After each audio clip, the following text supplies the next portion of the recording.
malam ketiga ya di Jaringan Gus Durian untuk membacakan, mendiskusikan biografi ulama, tidak hanya biografinya, tetapi nilainya, perjuangannya, pemikirannya yang bisa kita ambil intisarinya untuk melanjutkan perjuangan-perjuangan beliau ini.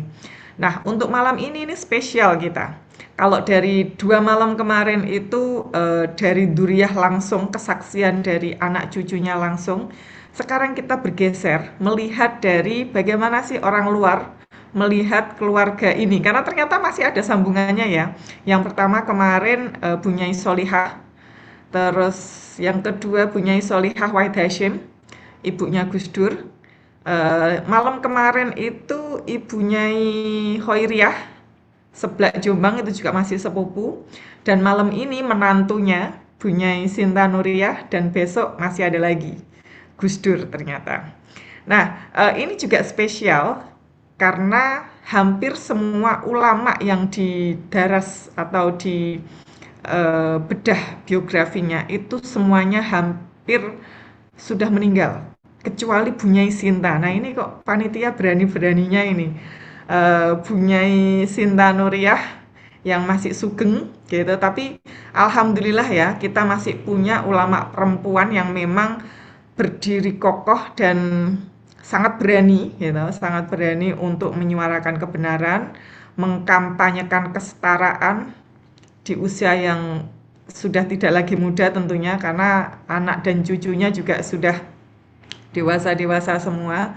Itu alhamdulillah malam ini nanti kita bisa ngalap berkah kepada beliau. Tentu saja yang akan membacakan adalah orang spesial, terutama bagi saya ya, Teh Wibin. Nanti akan saya profiling tapi belum. Nah, sebelum kita memulai untuk membaca biografi beliau, mendaras sejarah hidup beliau, kita akan tawasulan dulu kepada para ulama, terutama para ulama kupi ya, untuk ngalap berkah dan juga kirim doa. Nah, tawasul ini itu akan dipimpin oleh Kiai Imam Maliki. Kiai Imam ini founder dari Saung Akademi Mojokerto. Beliau menginisiasi komunitas, menemani anak-anak muda untuk belajar tentang kesetaraan, tentang lingkungan, tentang toleransi, dan bahkan pernah mengadvokasi eh, pemakaman beda agama yang pernah ditolak oleh warga setempat. Gitu. Nah, Kiai Imam ini juga beliau salah satu koordinator wilayah Jaringan Gus Durian di Jawa Timur. Monggo, untuk tawasul saya persilahkan kepada Yai Imam. Assalamualaikum warahmatullahi wabarakatuh. Warahmatullahi wabarakatuh. Bismillahirrahmanirrahim. Ila hadratin Nabi Mustafa Muhammadin sallallahu alaihi wasallam wa ila arwahi abaihi wa ummahatihi minal anbiya wal mursalin wa azwajihi ummahatil mu'minin wa ashabihi gurratil muhajjalin khususun ila ruhi sayyidina Khadijatul Kubra wa sayyida Aisyah wa sayyida Mariyatul Qibtiyah wa sayyidatul Fatimah Az-Zahra wa jami dzurriyyatit thahirin ridwanullahi ta'ala alaihim wa ila arwahi jami'i a'immatil mujtahidin wal awliya'il muqarrabin wa ila arwahi jamil ulama'il amilin wasyuhada'i wassalihin wa qurra'i wal mufassirin wal fuqaha'i wal muhadditsin wal muallimin wal musannifin min jami'i anha'il alim wa khususatan fil ardi nusantara Indonesia wa khususun Syekhona Rabi Atawiyah wa Syekhona Cutnyadin wa Syekhona Fatimah Al-Banjari Syekho Khairiyah Hashim Ash'ari Jombang Syekho Salihah Wahid Hashim Jombang Syekho Khadijah Lirboyo Syekho Umi Kulthum Makhrus Ali Lirboyo Syekho Zaima Mansur Syekho Mutosiah Hamid Syekho Amina Mansur Sidoarjo Syekho Rubiah Sofia Jamilah Melangi Syekho Nur Khadijah Denanyar Jombang Syekho Nuria Maksum Syekho Sofia Hamid Purworejo Syekho Siti Walidah Ahmad Dahlan Syekho Aisyah binti Haji Abdul Karim Syekho Hindun Muhammad Munawir Kempek Syekho Izza Syatori Syekho Nur Isma Abdullah Abdussalam Syekho Dhurra Nafisa Ali Syekho Aqidah Usmuni Syekho Nonoh Hasah, Syekho Nafisah Sahal, Syekho Tuti Alawiyah, Syekho Sultanah Nakhrosiyah, Syekho Setyarti, Syekho Siti Baroroh Barij, Syekho Hauzaima Tahido Yangu, Syekho Nabihalah Lubis, Syekho Maiza Said, wa ila jami'i muassis Kongres Ulama Perempuan Indonesia, wa jamil ulama Nusantara, Sayyidulillah laumul Fatihah. A'udzubillahi minasyaitonir rajim. Bismillahirrahmanirrahim. Alhamdulillahirabbil alamin. Arrahmanirrahim. Maliki yaumiddin. Iyyaka na'budu wa iyyaka nasta'in. Ihdinas siratal mustaqim. Siratal ladzina an'amta 'alaihim ghairil maghdubi 'alaihim waladdallin. Amin. Terima kasih. Wassalamualaikum warahmatullahi wabarakatuh. Waalaikumsalam warahmatullahi wabarakatuh. Terima kasih Kiai Imam dan juga selamat datang. Ini ada Mbak Inayah Wahid. Semoga memang Mbak Inayah beneran ya. Jadi nanti bisa menambahi kalau ada yang apa ya, yang perlu ditambahi oleh Mbak Inayah. Semoga Mbak Inayah bisa sampai akhir nanti. Terima kasih Mbak Inayah. Untuk selanjutnya kita simak Ikrar Kupi Bang Sri. Monggo Mbak Adin.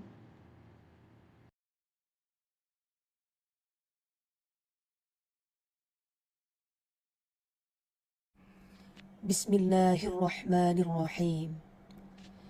Ashhadu an la ilaha illallah wa ashhadu anna Muhammadar Rasulullah. Ulama perempuan Indonesia hadir menjalankan misi tauhid dan risalah Nabi Sallallahu Alaihi Wasallam untuk memanusiakan semua manusia dan menghapuskan segala bentuk kezaliman di muka bumi. Ulama perempuan terus menjaga integritas, menguatkan kapasitas, menghasilkan pengetahuan, dan menyuarakan pandangan keagamaannya, guna ikut memajukan kehidupan berbangsa, peradaban Islam, dan perdamaian dunia. Pengakuan masyarakat dan negara atas otoritas keulamaan perempuan merupakan kepercayaan dan pencapaian yang membanggakan, sekaligus tanggung jawab yang wajib ditunaikan. Saat dunia, bumi, dan kemanusiaan sedang genting dan rapuh, ulama perempuan Indonesia bertekad untuk membangun peradaban yang berkeadilan sebagai panggilan iman dan tuntutan zaman. Di akar rumput, bersama mereka yang terpinggirkan dan terluka, ulama perempuan bergerak untuk menjadi bagian dari solusi bagi umat, bangsa, dunia, dan semesta. Untuk itu, otoritas keulamaan perempuan wajib terus dirawat dan dikembangkan agar menjadi kekuatan transformatif di ruang khidmahnya masing-masing. Kepemimpinan ulama perempuan Indonesia dijalankan dengan memaknai teks-teks keagamaan sesuai tujuan syariat, nilai-nilai, serta cita-cita universal Islam yang luhur, yaitu terwujudnya kemaslahatan dan keadilan bagi setiap insan sebagai manusia seutuhnya dan sebagai subjek kehidupan sepenuhnya. Ulama perempuan menerapkan pandangan keagamaannya dalam kiprah nyata pada kehidupan pribadi, keluarga, masyarakat, dan negara. Untuk tujuan ini, ulama perempuan siap bekerja sama dalam kebaikan dan takwa dengan seluruh simpul umat, masyarakat, dan negara. Ulama perempuan Indonesia berkomitmen untuk terus berjuang, berkarya, dan berkhidmah bagi peradaban yang berkeadilan hakiki, yaitu peradaban yang memungkinkan kehidupan bermartabat, ma'ruf, bahagia, dan membahagiakan bagi setiap manusia, dan menjamin generasi penerus menjadi anugerah bagi semesta dalam rahmat Allah Subhanahu wa Ta'ala. Pondok Pesantren Hasyim Asy'ari, Bang Sri, Jepara, 26 November 2022, 2 Jumadil Ula 1444 Hijriah.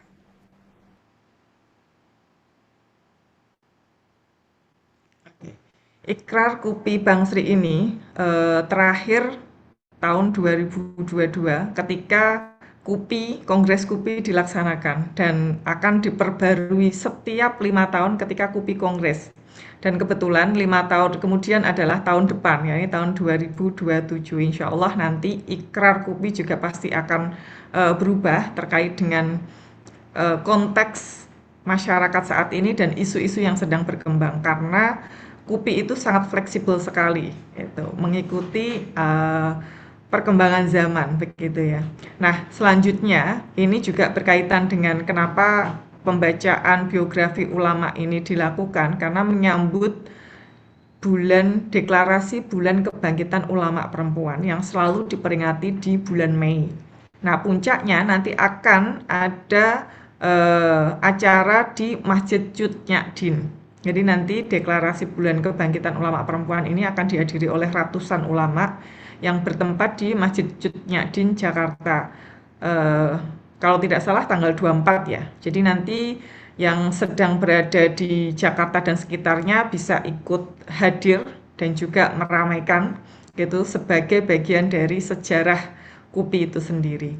Nah, untuk selanjutnya kita akan menyimak deklarasi Bulan Kebangkitan Ulama Perempuan. Deklarasi Bulan Kebangkitan Ulama Perempuan Indonesia. Bismillahirrahmanirrahim. Kami, para ulama, guru dan penggerak komunitas Jaringan Ulama Perempuan Indonesia, dengan penuh kesadaran, keimanan, dan keberpihakan menyatakan dan menetapkan bulan Mei sebagai Bulan Kebangkitan Ulama Perempuan Indonesia. Kami menyeru seluruh komponen bangsa dari seluruh pelosok desa dan komunitas hingga ruang-ruang akademia untuk mengingat, menghormati, dan menghidupkan peran ulama perempuan, guru perempuan, dan para penggerak perempuan yang telah, sedang, dan akan terus berjuang menyalakan cahaya ilmu, membela kehidupan, dan menegakkan keadilan hakiki untuk peradaban yang bermartabat dalam naungan rahmat Allah Subhanahu wa Ta'ala. Masjid Pusar Bumi Cirebon, 18 Mei 2025, 20 Dzulqa'dah 1446 Hijriah. Baik, terima kasih Mbak Adin. Untuk selanjutnya, nah ini puncak acaranya ini.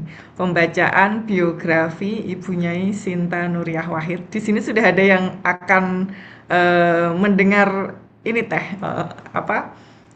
paparan dari Teh Wiwin. Menyimak nanti. Ada putri beliau langsung, semoga Mbak Inaya masih ada ya. Nanti kalau Teh Wiwin ada yang perlu diklarifikasi, ada sumbernya langsung sahih ini. Nah, para peserta sekalian, para Bu Nyai dan Pak Kiai yang hadir pada malam hari ini tentunya sudah sangat mengenal ya siapa itu Teh Wiwin gitu. Kita biasa memanggil beliau Teh Wiwin. Tapi Teh Wiwin ini siapa sih sebenarnya gitu. Kiprahnya di mana aja? Saya tidak bertugas untuk membicarakan atau mendiskusikan tentang Bu Nyai Sinta, tapi saya akan memberikan prolog siapa ini Teh Wiwin. Ya, ini Dr. Wiwin Siti Aminah Rahmawati. Beliau sudah dokter di usia yang muda ya Teh. Nah, beliau ini juga Direktur GETSI UNU Universitas Nahdlatul Ulama Yogyakarta, dosen IAI Ciamis, Institut Agama Islam di Ciamis, dan juga bagian dari pengasuh pesantren Bumi Cendekia Yogyakarta. Nah, meskipun masih sangat muda, beliau juga pengurus dari PW Muslimat NU DIY. Wah, kalau ngomongin muslimat berarti nggak muda lagi ini.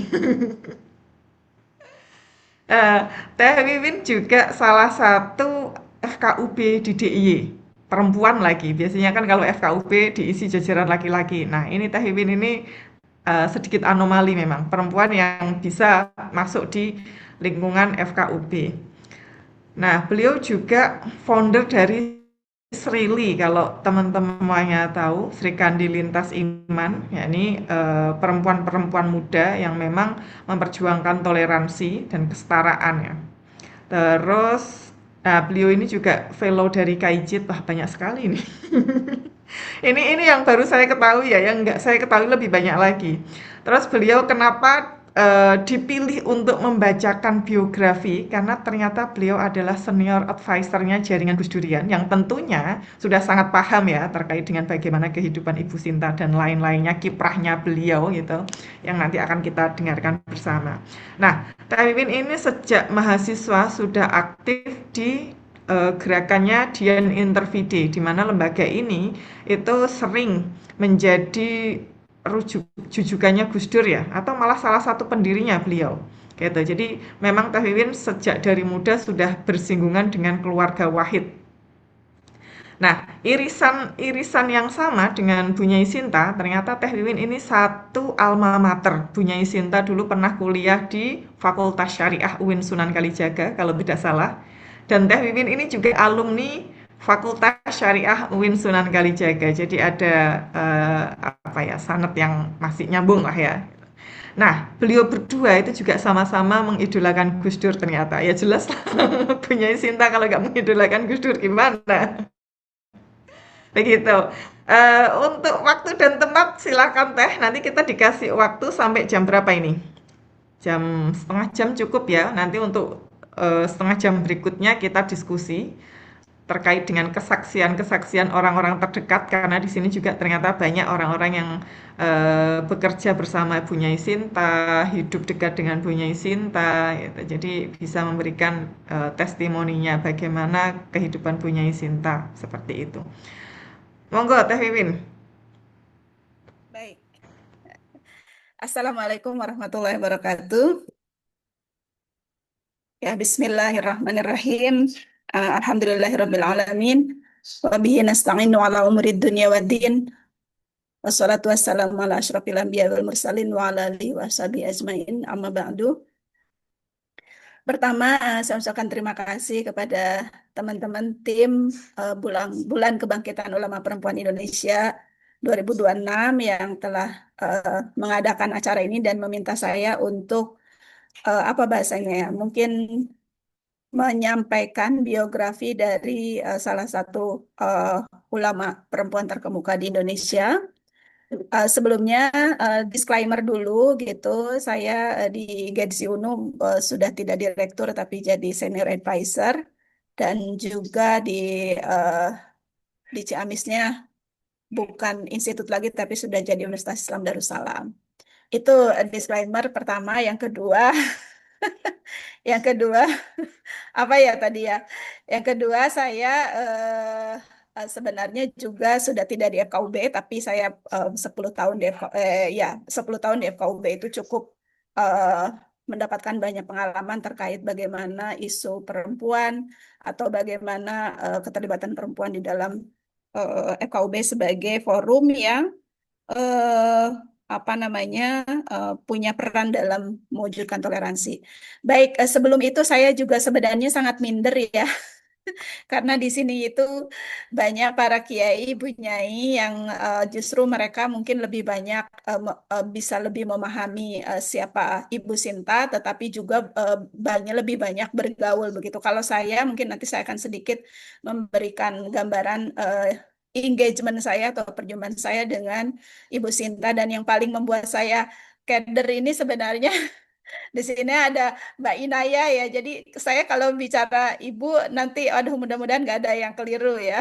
Nanti kalau ada yang keliru nanti mohon dibetulkan begitu. Jadi mungkin kita nanti lebih justru saya ingin belajar dari para kiai bunyai di sini Ninggus yang mungkin punya pengalaman atau pendapat atau perspektif lain yang dibutuhkan terkait dengan profil dari Ibu Sinta. Baik, Bapak Ibu semuanya, Pak Kiai, Bunyai, Ning, dan Gus yang saya hormati. Kebetulan saya memang tadi betul disampaikan, disclaimer yang berikutnya saya sudah tidak muda ya. Jadi tadi sudah jelas ikut muslimat. Jadi saya alumni dari Fakultas Syariah, jadi saya senang sekali bisa jadi satu alma mater dengan Ibu Sinta. Saya pertama kali berjumpa langsung dengan beliau itu tahun 1999. Mungkin di sini banyak yang belum lahir ya. belum lahir, jadi ketemunya malah tidak di Indonesia, tapi waktu itu bulan November di Jordan, di Amman.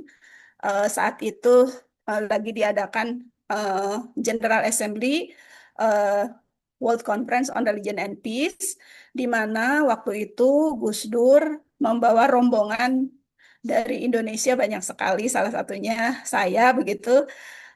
Dan beliau waktu itu baru sebulan dilantik sebagai presiden. Jadi pada saat itu saya baru pertama kali ketemu dengan Ibu Sinta di sana bahkan di istananya Raja Abdullah ya waktu itu. Jadi kita sangat dapat privilege banget itu delegasi Indonesia diundang eh, ketemuan sama Gus Dur dan Ibu Sinta justru di istananya Raja Abdullah itu. Waktu itu saya paling kecil sendiri itu rasanya udah kayak kayak kayak mimpi gitu ya. Nah itu eh, kesan saya pertama berjumpa dengan beliau. Saya mencium tangannya itu rasanya langsung kayak adem banget gitu ya. Saya kayak adem. Kemudian yang pasti beliau itu Ibu Sinta ini senyum terus, orangnya ramah begitu ya.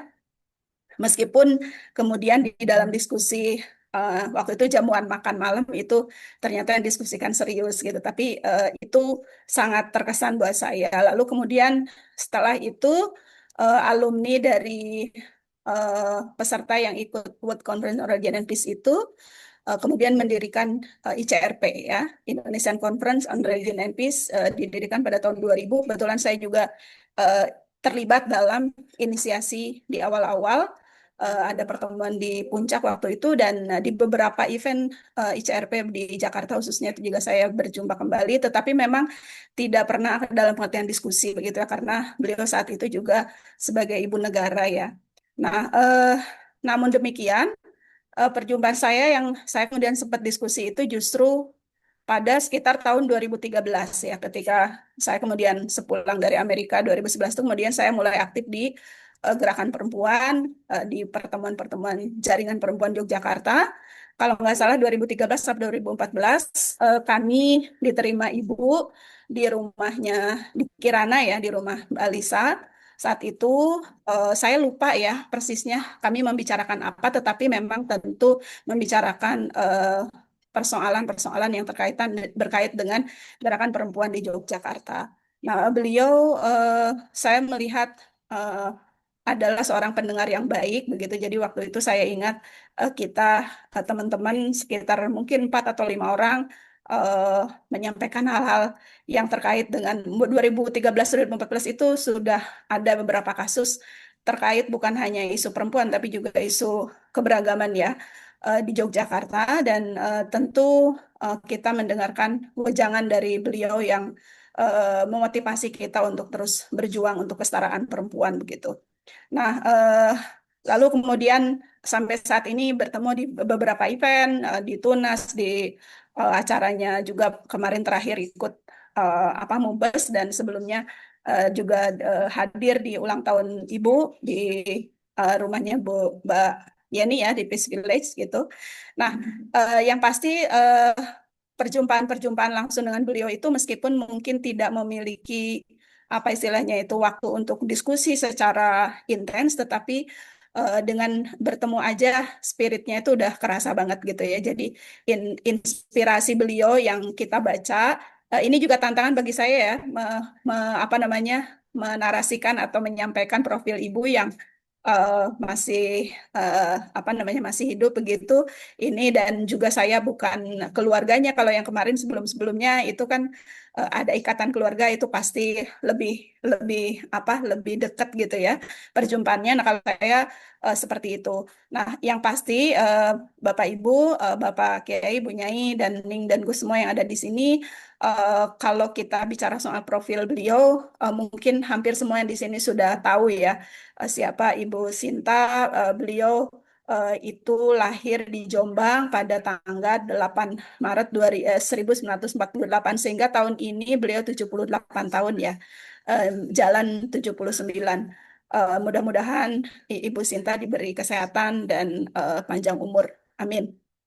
Nah, eh, Ya, pendidikan beliau itu mulai sekolah rakyat, kemudian juga melanjutkan di Madrasah Muallimat Darul Ulum, dan kemudian tadi disebutkan lanjut di Fakultas Syariah IAIN Sunan Kalijaga, dan kemudian mendapatkan master dari Pusat Kajian Wanita Program Pascasarjana UI. Dan kita tahu sejarahnya pada saat beliau sedang menempuh studi S2 itulah kemudian beliau mengalami kecelakaan yang mengharuskan sampai saat ini uh, kursi roda begitu ya. Nah, dan kita juga tahu bahwa atas dedikasi dan perjuangan beliau, uh, kemudian UIN Sunan Kalijaga memberikan gelar doktor kehormatan pada beliau di bidang sosiologi agama atas kiprahnya yang luar biasa tentu dalam memperjuangkan hak-hak dan kesetaraan perempuan dan juga isu toleransi, keberagaman, dan pluralisme. Nah, sebagaimana Gus Dur ya.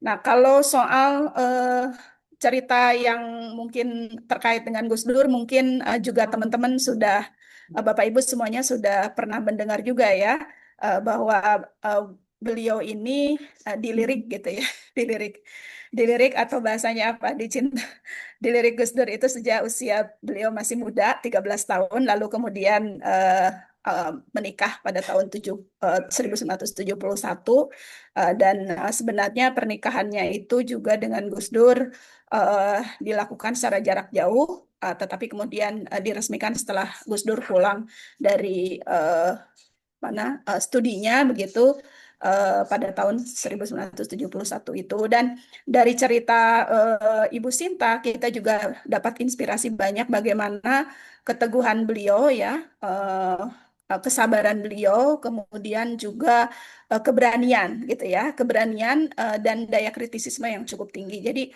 kalau kita baca dari sejarahnya, profilnya beliau itu uh, kegelisahan tentang perlakuan uh,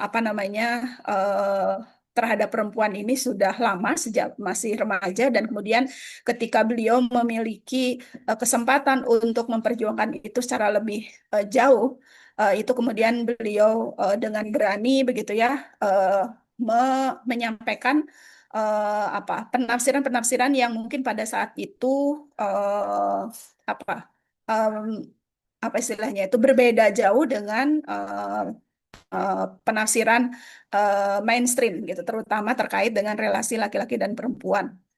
Maka kemudian kita tahu beliau menginisiasi forum kajian kitab kuning ya, FK3 di Ciganjur, dan ternyata salah satu muridnya itu adalah Bapak Mubadalah kita ya, Bapak Kiai Faki begitu, yang ternyata eh, inisiatif atau ide tentang mubadalah itu juga salah satunya terinspirasi oleh dari Ibu Sinta ketika melakukan kajian di forum Kitab Kuning itu.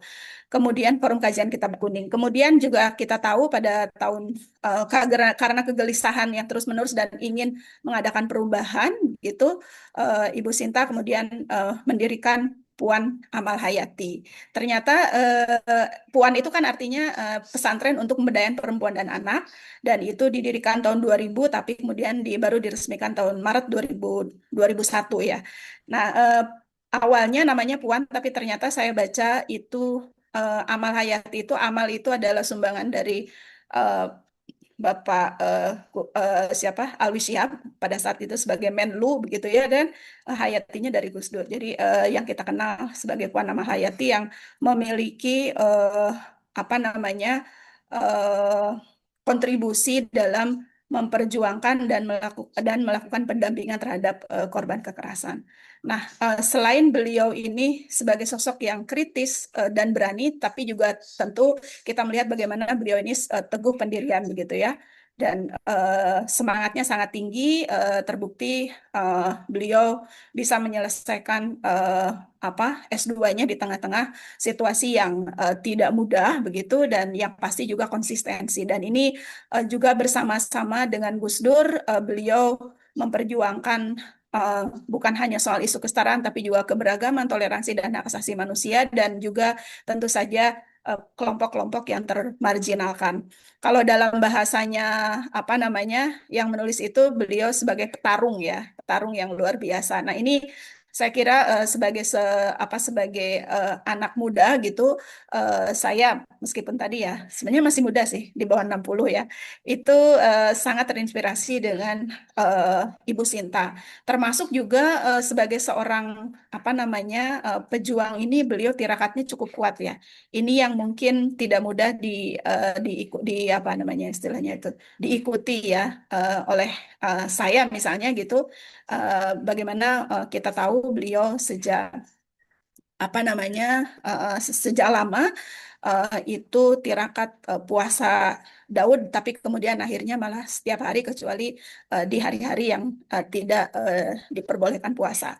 Nah, kemudian kalau kita melihat karya-karya beliau begitu ya, ada beberapa buku selain juga tentu ya eh, apa kita semua tahu bahwa beliau ini seorang aktivis yang sangat apa namanya banyak pengalaman berorganisasi dan juga misalnya di Kowani, kemudian Komisi Nasional Kedudukan Wanita Indonesia, kemudian di Dewan Penasehat Komnas HAM, dan beliau ternyata juga pernah menjadi seorang wartawan majalah Matra dan juga majalah Keluarga Zaman antara tahun 80 sampai 85. Jadi memang daya kritisisme beliau di plus juga dengan aktivisme dan uh, ibunya Sinta Nuriyah yang berbasis pesantren ini adalah apa bahasanya tuh um, apa tuh namanya gabungan yang cukup kuat gitu, cukup ideal ya, seorang yang kritis kemudian juga aktivis organisasi dan juga berasal dari keluarga besar pesantren yang itu kemudian memberikan apa namanya mendukung begitu ide-ide beliau apa namanya gagasan-gagasan beliau dan gerakan beliau untuk bagaimana bisa memperjuangkan kesetaraan laki-laki dan perempuan dan juga mewujudkan apa namanya perjuangkan terwujudnya hak asasi manusia dan sebagainya. Nah, eh, dan kita tahu kalau untuk keluarga beliau punya putri tiga begitu ya, salah satunya mudah-mudahan di sini Mbak Inayah masih ada ya, nanti bisa menambahkan begitu dan atau menyampaikan sesuatu yang mungkin saya keliru begitu. Nah, yang pasti apa namanya para hadirin semuanya, inspirasi dari beliau itu bukan hanya tentang tadi yang saya sampaikan, tapi juga yang pasti adalah keberanian ya. Itu yang saya sebutkan tadi juga, itu keberanian itu sesuatu yang sangat dibutuhkan terutama juga untuk konteks kita saat ini. Jadi ini menjadi inspirasi buat kita semua karena sebenarnya misalnya kita saat ini yang punya pengetahuan tuh banyak, yang punya komitmen itu banyak, yang punya concern tuh banyak, tapi yang berani dan benar-benar konsisten memperjuangkan itu tidak banyak gitu. Nah, itu yang kemudian saya kira perlu kita teladani dari sosok Ibu Sinta.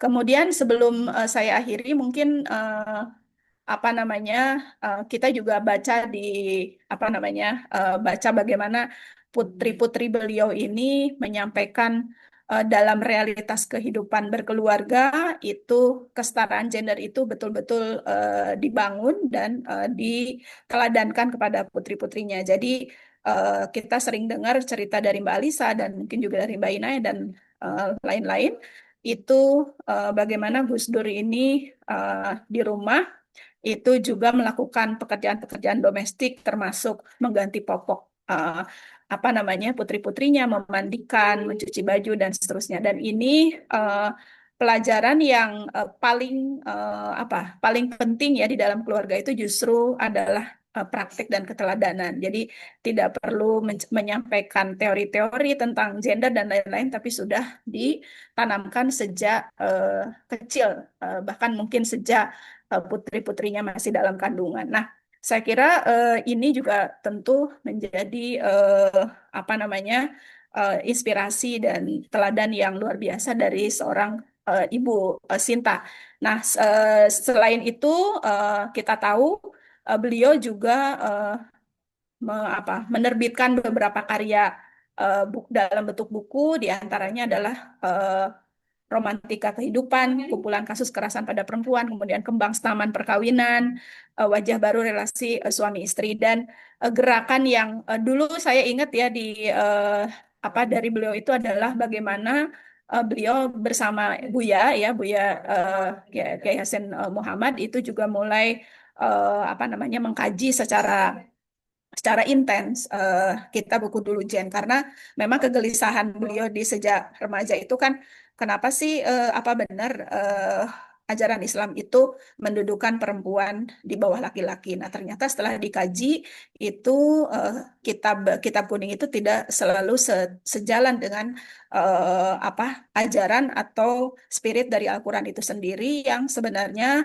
ajaran Islam di dalam Al-Quran itu jelas menempatkan perempuan dan laki-laki sebagai khalifah, sebagai makhluk Allah yang setara begitu. Nah, itu saya kira untuk mengawali perbincangan tentang siapa Ibu Sinta Nuriyah pada malam hari ini. Untuk selanjutnya mungkin kita bisa, justru saya ingin mendengar juga banyak dari para hadirin di sini yang juga pastinya punya pengalaman dan pengetahuan yang eh, lebih terkait dengan Ibu. Dan terakhir, kita juga tahu atas dedikasi beliau dan prestasinya, Ibu Sinta mendapatkan banyak penghargaan, termasuk masuk dalam 100 tokoh berpengaruh dunia versi majalah Times, kategori tokoh perjuangan perempuan itu pada tahun 2018, dan sebelumnya juga sebagai 11 tokoh perempuan paling berpengaruh versi New York Times. Lalu juga ada penghargaan dari Universitas Soka ya, sebagai pejuang perempuan, yaitu Soka Women's College Commendation of Friendship dari Soka Women's College Universitas Soka dari Jepang ya. Kemudian juga tadi yang saya sebutkan, beliau dianugerahi sebagai doktor honoris causa oleh UIN Sunan Kalijaga. Mungkin itu Mbak Muna, mohon maaf kalau kelebihan waktunya. Nanti setelah ini kita bisa berdiskusi lebih lanjut. Demikian, mohon maaf kalau ada kekurangan. Wallahul muwaffiq ila aqwamit thoriq. Wassalamualaikum warahmatullahi wabarakatuh. Waalaikumsalam warahmatullahi wabarakatuh. Terima kasih Teh Wiwin sudah memberikan gambaran dan testimoninya ya, kapan pertama kali bertemu dengan Ibu dan bagaimana kesannya. Nanti ini ada pentaseh kita, ada Mbak Inayah yang masih standby lah. Mbak Inayah nanti mohon untuk bisa mentaseh, tapi di ujung aja Mbak.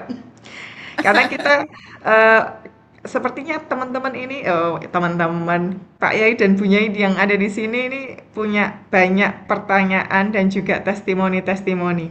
Ini juga kita sudah kehadiran tetangga beliau di Ciganjur Jaksel ya, di Jaksel ada Muhammad Pandu, warga Jaksel, tetangganya beliau. Nah, tapi teman-teman lagi, Pak Kiai dan Bunya yang hadir di sini, yang ingin memberikan testimoninya, ingin bertanya atau menambahi apapun, bisa angkat tangan ya, raise hand, atau bisa chat di kolom komentar. Nah, sambil menunggu teman-teman yang raise hand, saya ingin ada satu murid beliau lagi di sini, ada Ibu Masruhah, Ibu Nyai Masruhah. Assalamualaikum Ibu Nyai. Nah, saya ingin ada testimoni dari beliau karena beliau ini sama-sama aktivis di gerakan perempuan ya. Halo Ibu Nyai Masruhah, apakah sudah bisa open mic? Nah, saya off cam ya. Oh, tidak apa-apa, yang penting suaranya. Nah, saya sebenarnya sudah nulis di kolom chat. Tetapi gitu ya, yang saya ingat betul gitu sebelum saya menyampaikan, Bu Sinta adalah pernah menjadi komisioner Komnas Perempuan periode pertama 98 sampai 2000, itu karena konteks ketokohan dan rekam jejak dalam kerja-kerja HAM perempuan, masa itu diminta gitu ya. Beliau bersama Ibu Saparina Sadli, bersama beberapa tokoh yang lain menjadi komisioner Komnas Perempuan, tetapi dalam konteks Komnas Perempuan saat saya menjadi salah satu pimpinan di 2010-2014, seingat saya 2013-2014, beliau adalah kami minta sebagai pelapor khusus isu kebebasan beragama khususnya terkait dengan Syiah dan Ahmadiyah. Nah, sebelum itu yang saya ingat betul di tahun 2008 atau 2007, 2000 sebelum itu saya ingat 1998 itu Gus Dur pasca jadi ini, seingat saya pasca menyelesaikan gitu ya khidmahnya sebagai PBNU, beliau itu membersamai Ibu Sinta Nuriyah beserta keluarga karena komitmen dan concern serta kepedulian Bu Sinta terhadap isu-isu perempuan, secara khusus adalah hak reproduksi perempuan. Di zaman itu di Jogja kami menggelar seminar nasional perempuan dalam perspektif agama dan kesehatan reproduksi. Jadi Bu Sinta, Mbak Alisa, saya ingat entah siapa lagi yang membersamai, dan Gus Dur sepanjang 3 hari itu hadir di Duta Wacana gitu ya, untuk istilahnya memang ini membersamai, dan beliau memang concern betul-betul bagaimana agama-agama bicara kesehatan reproduksi, hak reproduksi perempuan. Jadi Bu Sinta zaman itu masih menjadi bagian dari Pusat Studi Wanita UI, tapi memang beliau memang peduli dan hadir dengan utuh di forum itu. Saya melihat ini artinya beliau menjadi bagian aktivis gerakan perempuan, gerakan sosial yang menyatu dengan kelompok manapun, dan dengan kelompok lintas iman itu sudah hadir di masa-masa itu. Saya waktu itu di LKPS MNU dan di Yayasan Kesejahteraan Fatayat gitu ya. Jadi saya ingat betul karena beliau hadir di forum itu dan kami yang menyelenggarakan. Meskipun beliau waktu itu bukan narasumber, bukan moderator, tapi beliau meminta hadir dengan penuh gitu. Ini luar biasa. Gus Dur demikian juga gitu, dan ketemu dengan tokoh-tokoh besar lintas iman ya Pak TH Sumartana dan lain-lain waktu itu. Lalu yang kedua, karena komitmen beliau terhadap kajian kitab kuning gitu, di tahun 2002 seingat saya waktu itu beliau sudah usai gitu, istilahnya urusan kepresidenan sudah selesai, tapi beliau menyempatkan hadir di acara bedah buku kami, perempuan, panduan pengajaran fikih perempuan dalam perspektif pesantren, seingat saya itu gitu. Dan Bu Sinta menyemangati para badal kiai, badal nyai yang waktu itu kami mereka menulis buku ini, dan ini dilakukan di Jogja yang memang saya kira menjadi penyemangat para badal kiai dan badal nyai. Kira-kira ini jadi gerak Bu Sinta di luar lintas iman, pesantren, ini juga bagian yang selalu direngkuh dan di gerakan-gerakan lainnya. Saya pikir itu sementara. Selain kalau kita bicara sahur bersama itu, saya kira nanti yang lain bisa cerita gitu ya. Jadi mungkin ini yang teman-teman tidak menyampaikan, saya sampaikan dulu. Isu Komnas Perempuan, isu pelapor khusus, dan isu hak kesehatan reproduksi, sama soal fikih pesantren. Begitu. Makasih Mbak Muna. Sama-sama Mbak Ruha, terima kasih atas kesaksiannya ya, yang sudah bertahun-tahun bekerja bersama Ibu di isu-isu perempuan dan kesetaraan. Sebenarnya saya pengen punya satu pertanyaan lagi tadi ke Mbak Ruha, tapi nanti aja disimpan untuk yang lain. Bapak Ibu, Bu Nyai dan Pak Kiai, kalau ada yang mau disampaikan atau ada yang mau ditanyakan, monggo bisa resen atau chat di kolom komentar. Kalau belum ada, ini kayaknya kita perlu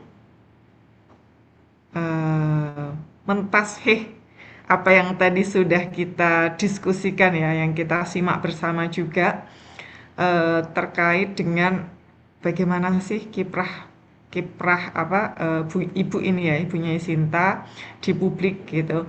Nah, kita ingin mendengar sebenarnya kalau Mbak Inayah berkenan, bagaimana sih peran ibu di dalam rumah tangga? Apakah benar gitu, sama dengan kesaksian orang-orang yang ada di luar, ataukah sebagai seorang yang apa ya, internal banget gitu? Karena Mbak Inayah ini kan tinggalnya juga masih satu rumah sama ibu gitu 24 jam lah.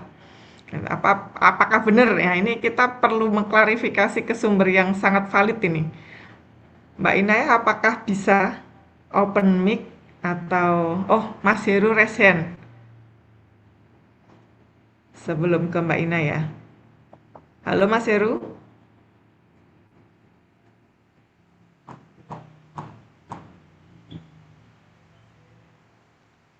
Mas Heru tadi resen kepencet atau nggak jadi? Wah, bikin orang deg-degan aja nggak jadi. Ini ada Mbak Halimatus Sa'diyah dari Trenggalek kalau nggak salah. Mana ini namanya? Oh, udah lower hand.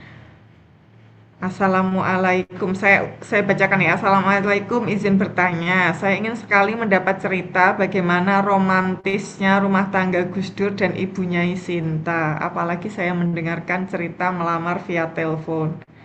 Kemudian bagaimana parenting beliau yang telah melahirkan putri-putri hebat, kritis, dan memiliki kompetensi masing-masing. Nah, ini kira-kira siapa yang punya apa ya? Yang harus menjawab pertanyaan dari Bu Nyai Halimatus Sa'diyah ini. Mbak Inaya kalau masih ada yang paling pas itu. Harusnya Karena ya, ini kayaknya parenting itu iya parenting. Pertanyaannya ditujukan kepada Mbak Inayah ini, tapi Mbak Inayah belum bisa open mic sepertinya. Oke. Mungkin saya menjawab yang bawah dulu kali dinamika mendampingi Gus Dur mungkin bisa dilihat dari aspek yang lain ya. Ya. Jadi mungkin terima kasih Mbak Halimatus Sa'diyah ininya pertanyaannya.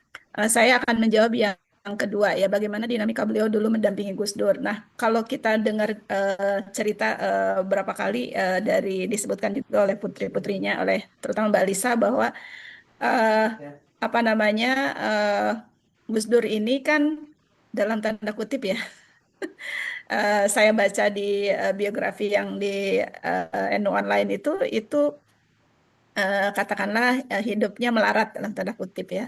Karena apa? Karena kalaupun ada uang, dikasih uang banyak itu pasti diberikan kepada orang lain yang mungkin lebih berhak begitu. Nah, sehingga kalau kita melihat bagaimana Ibu Sinta mendampingi Gus Dur ini dalam suka maupun duka, sehingga kita tahu selain Ibu Sinta bekerja sebagai wartawan, juga aktivis, tapi untuk memenuhi kebutuhan hidup keluarga, beliau juga berjualan gitu ya.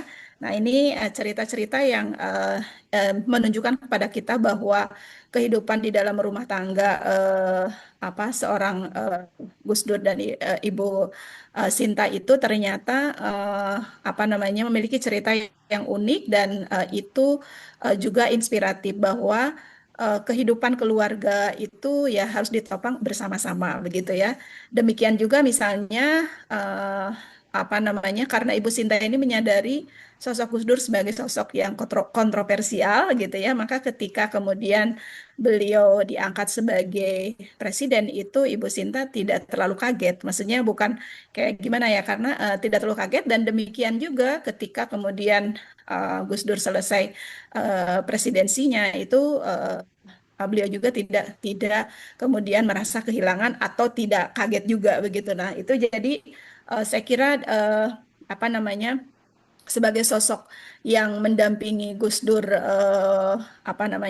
dengan karakter Gus Dur seperti itu, dan juga yang perjuangan yang luar biasa untuk bangsa dan negara, maka itu juga tercermin dari Ibu Sinta. Jadi Ibu Sinta dan Gus Dur ini dua-duanya berjalan beriringan untuk memperjuangkan keadilan, kemudian kesetaraan, dan juga khususnya untuk kelompok-kelompok yang termarginalkan begitu ya.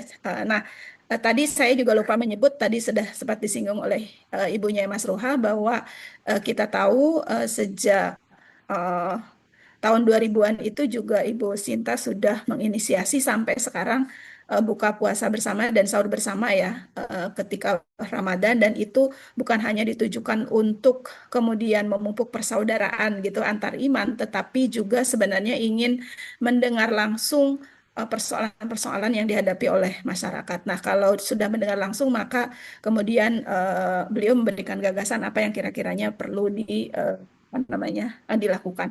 Nah, beliau juga sebagai pendiri Yayasan Bani Abdurrahman Wahid ya. Nah, kita tahu melalui Yayasan YBAW ini kan sampai sekarang gerakan kemanusiaan, gerakan keadilan dan seterusnya ini masih terus hidup dan akan terus dihidupkan oleh apa namanya generasi berikutnya. Jadi saya kira kalau bicara soal bagaimana beliau mendampingi Gus Dur itu ceritanya pasti banyak, dan itu bagian yang mungkin bisa saya share, dan nanti kalau Mbak Inayah bisa menjawab pertanyaan pertama ini sangat tentu saya juga ingin mendengarkan ya, karena kalau bicara soal parenting maka itu sangat pas kalau kemudian Mbak Inayah yang menyampaikan gitu.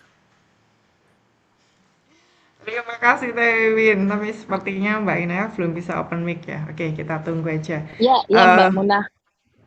Ya, halo. Halo, alhamdulillah. Maafin saya ini lagi di sudah. tengah-tengah acara. Oh, ya.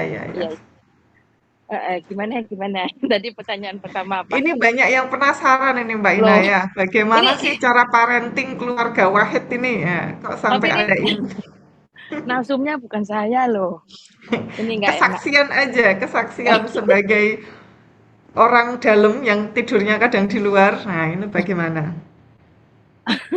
Oke, sebenarnya gini, Assalamualaikum warahmatullahi wabarakatuh. Waalaikumsalam. Bapak, Ibu, kakak-kakak, Nyai, Pak Yai, Gusning semuanya. Apa ya? Saya sebenarnya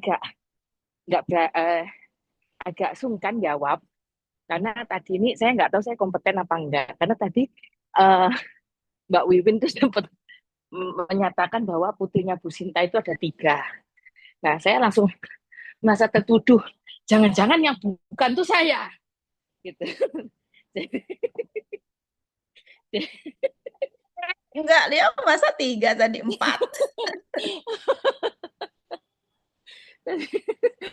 Saya langsung, waduh, jangan-jangan aku yang dituduh. Enggak. Paling apa ya, seperti tadi sudah diceritakan banyak sekali ya, dan sudah lengkap. Paling saya hanya mau nambahi sedikit banyak gitu, kayak misalnya tadi Mbak Nyaimin sempat cerita kalau pada saat kuliah, tengah-tengah kuliah S2-nya itu mengambil master, ibu mengalami kecelakaan. Nah, ini yang mau saya luruskan. Jadi ibu kecelakaan itu di tahun 92. Jadi sebenarnya ibu belum mengambil S2 saat itu. Jadi ini yang menurut saya kemudian jadi salah satu titik balik beliau gitu, bahwa dengan kondisi beliau saat itu yang kemudian sangat berubah dari yang begitu aktif gitu ya, menjadi apa namanya, jurnalis, terus kemudian aktif di Kowani dan lain sebagainya gitu. Kemudian tiba-tiba ada perubahan di mana saat itu waktu awal-awal kecelakaan itu ibu kemudian tidak bisa menggerakkan badan itu dari leher ke bawah awalnya. Tapi kemudian dengan tekad yang kuat, akhirnya kemudian bisa sedikit demi sedikit, nah termasuk salah satunya kemudian uh, apa namanya mengambil master gitu. Yang tentu sudah banyak orang tahu, ibu sering cerita bagaimana kemudian kesulitannya, apalagi pada banyak kasus gitu ya di Indonesia saat itu fasilitas umum itu banyak tidak memadai untuk uh, teman-teman difabel. Jadi ibu itu sering mengatakan bahwa untuk bisa dapat master itu udah kayak Jenderal Sudirman, karena beberapa kali harus dipapah di apa namanya kursi roda itu, kemudian diikat pakai apa kayu gitu, terus diusung sampai ke lantai 4 gitu. Dan ya apa eh, tapi itu kemudian jadi cerita yang apa ya, yang makin memperkuat karakter ibu gitu, bahwa ibu ini emang tipikal orang yang betul-betul pejuang tangguh lah gitu istilahnya. Ibu Sinta itu adalah uh, anak pertama dari 18 bersaudara, jadi memiliki adik 17, dan seperti banyaknya apa namanya orang tua yang memiliki banyak anak, yang kemudian sebenarnya menjadi orang tua itu adalah si anak paling tua gitu. Dan itu dan tugas itu tetap dilakukan Bu Sinta bahkan sampai setelah menikah, sampai punya anak, bahkan sampai hari ini gitu. Tugas menjadi orang tua bahkan bagi adik-adiknya itu tetap dilakukan.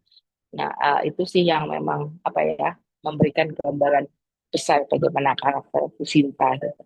Nah, satu hal yang pasti Bu Sinta itu apa ya istilahnya, tadi Mbak Wiwin sempat beberapa kali mention beberapa penghargaan yang beliau dapatkan. Tapi yang menurut saya sesuatu yang spesial dari ibu itu adalah bagaimana kemudian eh, ke apa ya, ketangguhannya itu betul-betul digunakan untuk memperjuangkan banyak kelompok, banyak pihak. Eh, Sahur keliling itu adalah program yang pertama kali dibuat untuk ibu negara saat itu di tahun 2000. Tapi hingga detik ini, di tahun 2026, tidak ada satu pun tahun dari tahun 2000 itu, Bu Sinta tuh skip melakukan sahur keliling itu, keliling ke berbagai berbagai kelompok uh, yang termarginalkan itu. Bahkan kelompok-kelompok yang menurut saya kayaknya kadang-kadang nggak kepikiran, kita bahkan nggak kepikiran untuk menyadari bahwa mereka ini adalah sebenarnya kelompok termarginalkan. Contohnya, beliau itu senang sekali gitu ya, waktu salah satu sahur keliling itu, di dalam episode sahur keliling beberapa tahun yang lalu, beliau ke Bandung itu, sahurnya itu sama itu loh, apa namanya, para apa ya sebenarnya, kayak saya nggak tahu sebutannya, pengamen atau apa, yang mereka kemudian dandan cosplay pakai segala macam, ada yang cosplay pakai pocong, sundel bolong dan segala macam gitu ya. Uh, Terus ibu tuh betul-betul happy sekali berfoto bersama mereka gitu. Tapi yang buat saya menarik adalah karena seringkali mereka ini adalah orang-orang yang ada bersama kita setiap hari, sehingga kadang-kadang kita bahkan nggak menyadari bahwa mereka ini adalah kelompok yang termarginalkan. Tapi Bu Sinta punya perspektif itu. Jadi itu menurut saya spesial sekali. Dan tentu saja kita juga uh, ingat bahwa pada tahun 98 Bu Sinta berperan sangat aktif, turun ke jalan, melakukan demo, tuntutan harga-harga pokok yang meningkat, dan juga turut aktif dalam um, apa ya, uh, ketika banyak sekali korban-korban perkosaan 98 itu, Bu Sinta termasuk salah satu perempuan yang turun langsung uh, untuk menangani hal tersebut gitu.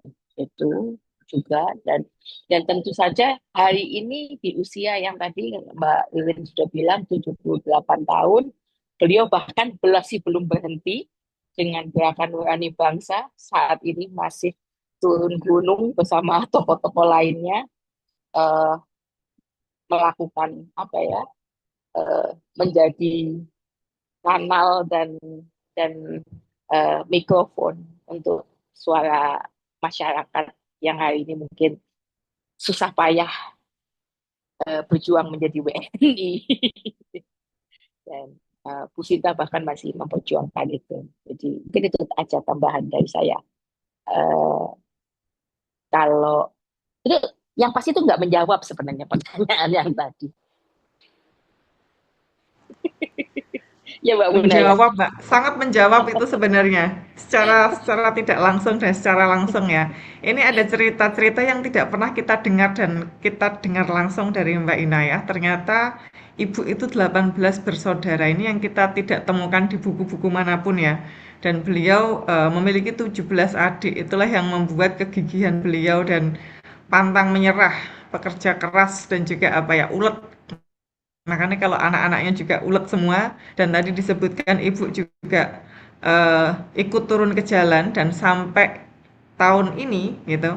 Kemarin ketika ada Prahara Agustus, itu kan GNB Gerakan Nurani Bangsa yang salah satunya itu juga ada ibu, itu sempat mengunjungi para tahanan politik di Polresta Jakarta kalau tidak salah ya. Saya tidak tahu tepatnya, tapi eh, di berbagai media itu disampaikan bahwa Bu Nyai Sinta, terus juga ada Romo Kardinal, tokoh-tokoh bangsa itu sampai mengunjungi para tahanan politik yang ditahan ketika Prahara Agustus. Ini kan menunjukkan bagaimana kepedulian beliau terhadap orang yang dimarginalkan dan dikriminalisasi. Gitu.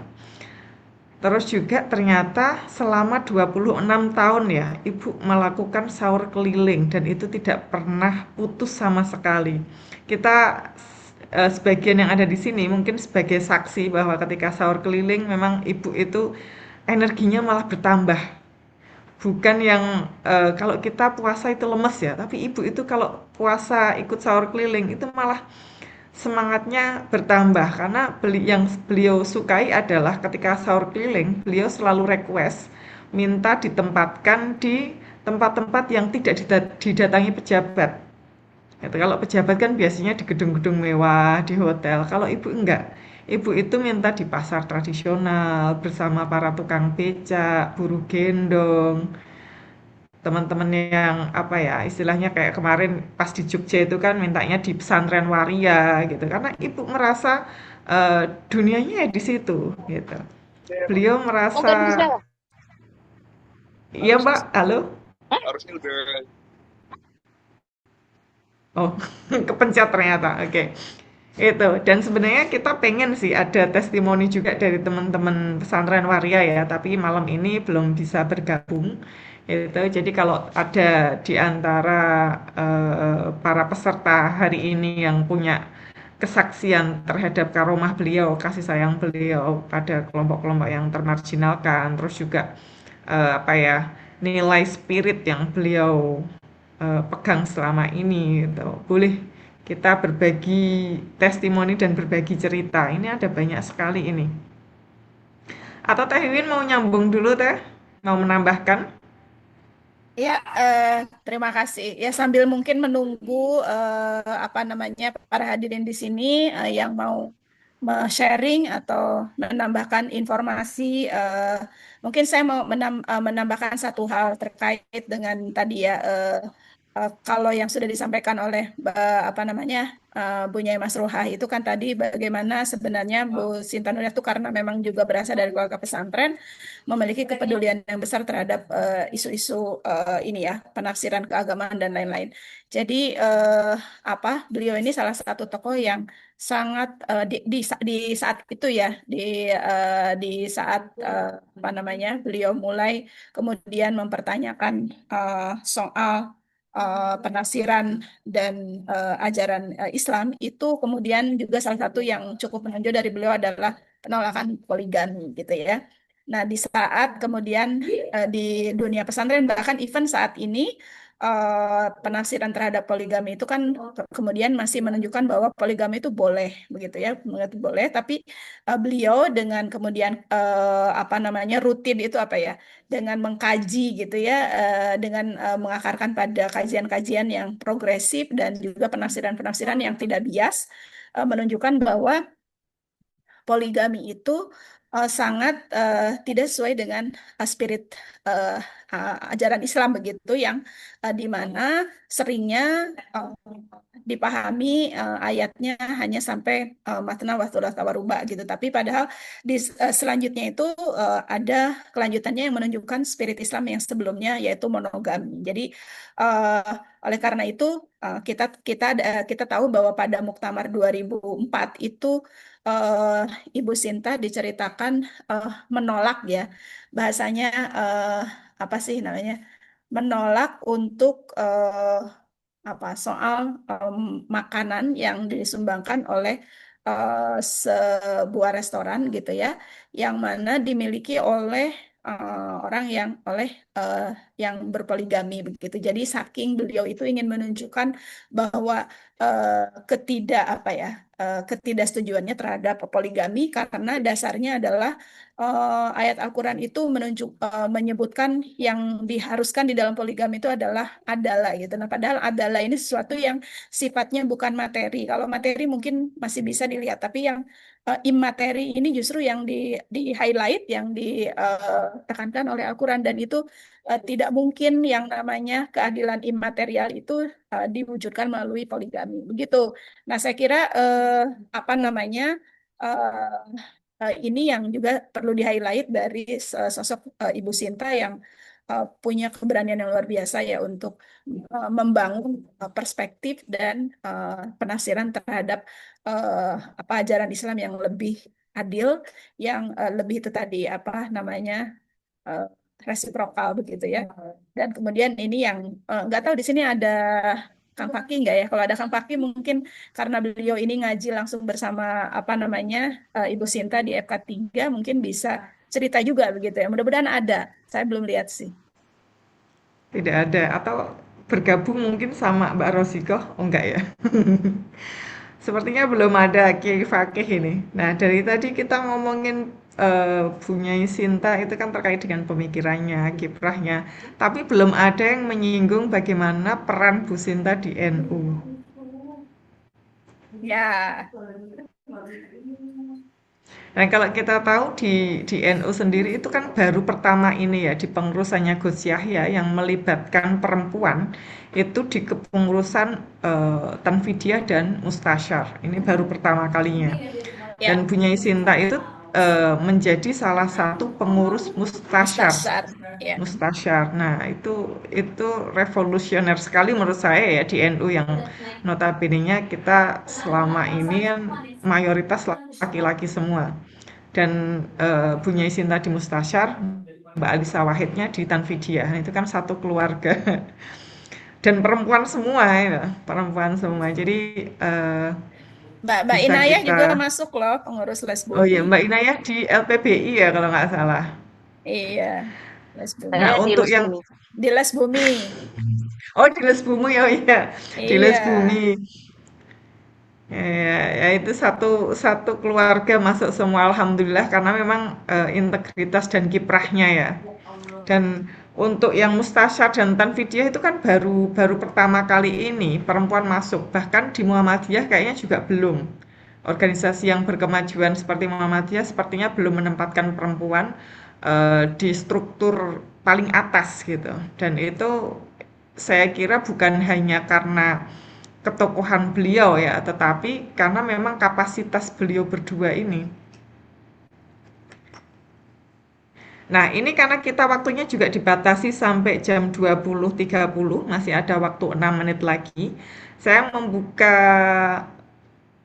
pertanyaan, sharing atau testimoni dari teman-teman, oh, Bapak Ibu. Saya kebiasaan teman-teman, dikira seumuran apa.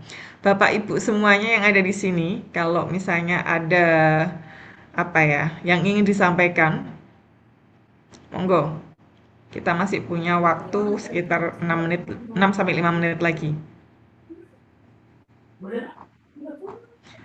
Oke, sambil menunggu itu, dari Teh Wiwin sendiri Teh, kira-kira apa nih nilai-nilai apa ya, spirit yang bisa ditangkap dari sosok Bunyai Sinta Nuriyah ini seperti apa?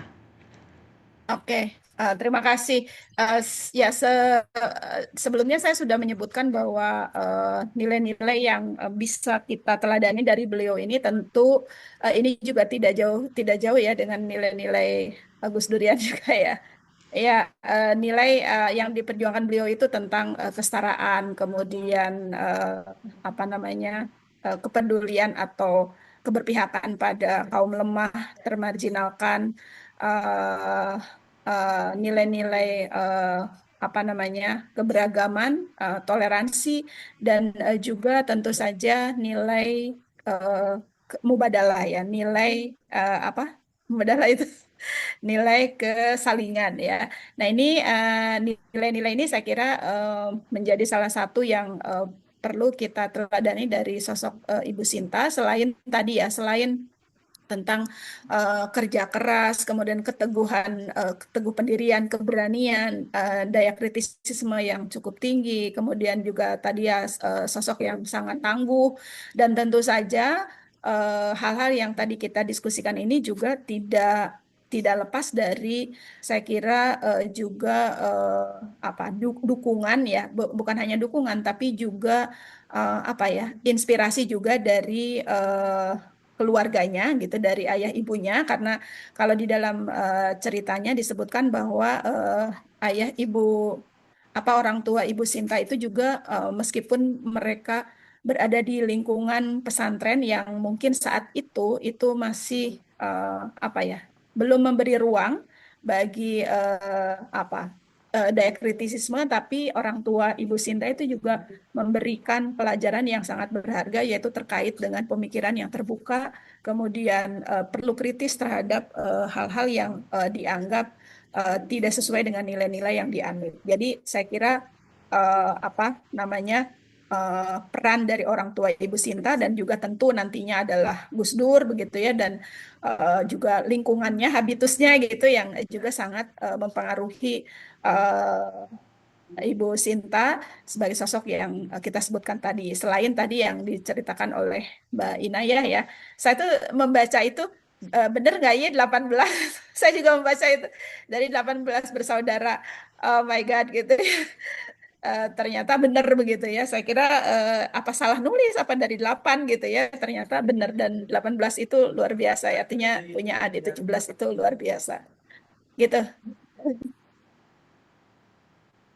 Oke, jadi tadi disebutkan salah satu nilainya adalah mubadalah gitu. Bahkan sebelum ada istilah mubadalah sendiri, Bu Nyai Sinta itu sudah mempraktekkan itu dalam relasi berkeluarga. Jadi kayaknya kalau tadi Kiai Fakih itu muridnya beliau, nah Kiai Fakih itu terinspirasi dari Ya. Bu Nyai Sinta ini. Tapi karena Kiai Fakih malam ini belum bisa bergabung, jadi belum bisa kita klarifikasi kebenarannya. Tapi sepertinya ada lah ya inspirasi yang bisa diambil.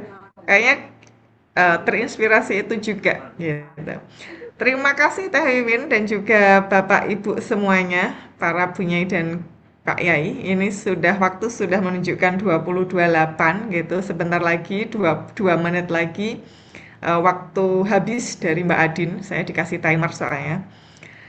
Terima kasih sudah berkenan untuk hadir di malam hari ini untuk menyimak bersama manakib, pembacaan manakib ya. Biasanya pembacaan manakib itu para waliullah. Nah, salah satu waliullah kita adalah Ibu Nyai Sinta Nuriyah Abdurrahman Wahid, insya Allah.